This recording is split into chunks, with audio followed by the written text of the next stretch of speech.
Chapter 9. The use of suggestion for the cure of moral ailments and taints, either congenial or acquired. Neurasthenia, so common nowadays, generally yields to suggestion constantly practiced in the way I have indicated. I have had the happiness of contributing to the cure of a large number of neurasthenics with whom every other treatment had failed. One of them had spent a month in a special establishment at Luxembourg without obtaining any improvement. In 6 weeks he was completely cured, and he is now the happiest man one would wish to find, after having thought himself the most miserable. Neither is he ever likely to fall ill again in the same way, for I showed him how to make use of conscious autosuggestion, and he does it in a marvelous way.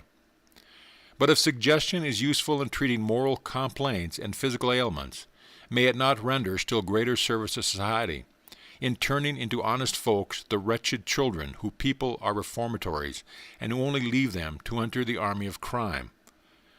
Let no one tell me it is impossible. The remedy exists, and I can prove it.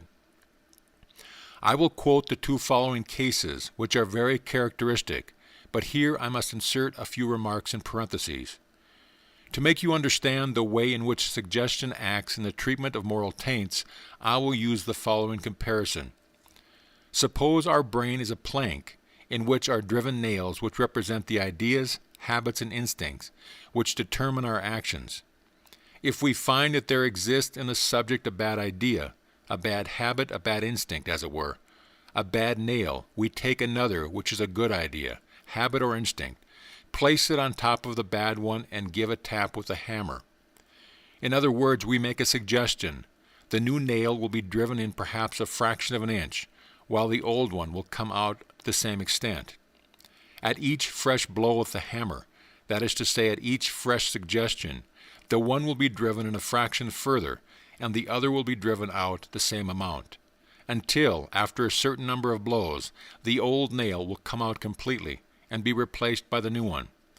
When this substitution has been made, the individual obeys it. Let us return to our example. Little Mikey, a child of 11 living at Troyes, was subject night and day to certain accidents inherent in early infancy, bedwetting. He was also a kleptomaniac, and of course untruthful into the bargain. At his mother's request, I treated him by suggestion. After the first visit, the accidents ceased by day but continued at night. Little by little, they became less frequent, and finally, a few months afterward, the child was completely cured. In the same period, his thieving propensities lessened, and in 6 months they had entirely erased. This child's brother, aged 18, had conceived a violent hatred against another of his brothers. Every time that he had taken a little bit too much wine, he felt impelled to draw a knife and stab his brother. He felt that one day or other he would end by doing so, and he knew at the same time that having done so he would be inconsolable. I treated him also by suggestion, and the result was marvelous. After the first treatment he was cured. His hatred for his brother had disappeared, and they have since become good friends and got on capitally together. I followed up the case for a long time, and the cure was permanent. Since such results are to be obtained by suggestion, would it not be beneficial, I might even say indispensable, to take up this method and introduce it to our reformatories? I am absolutely convinced that if suggestion were daily applied to vicious children, more than 50% could be reclaimed. Would it not be an immense service to render society, to bring back it to sane and well members of it who formerly corroded by moral decay? Perhaps I should be told that suggestion is a dangerous thing, and that it can be used for evil purpose. This is no valid objection, first because the practice of suggestion would only be confided by the patient to reliable and honest people, to the reformatory doctors, for instance, and on the other hand, those who seek to use it for evil ask no one's permission.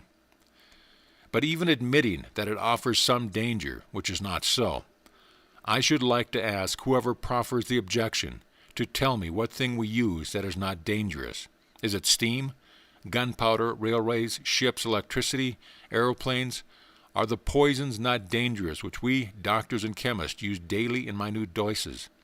and which might easily destroy the patient if, in a moment's carelessness, we unfortunately make a mistake in weighing them out.